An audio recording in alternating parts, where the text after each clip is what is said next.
Today in the cabinet, we had six formal items that were discussed.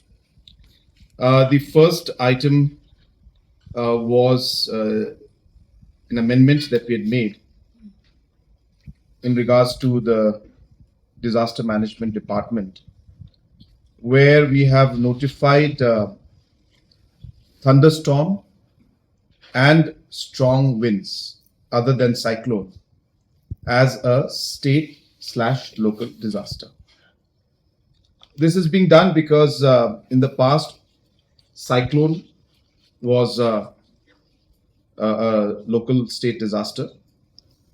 But sometimes, in fact, more frequently now, we are having more damages because of strong winds, which are not really cyclone category.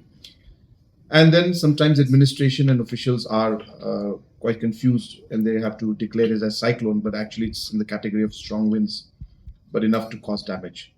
So to give clarity, we have decided that we will include thunderstorm and strong winds also in the list. That was the first agenda in the cabinet.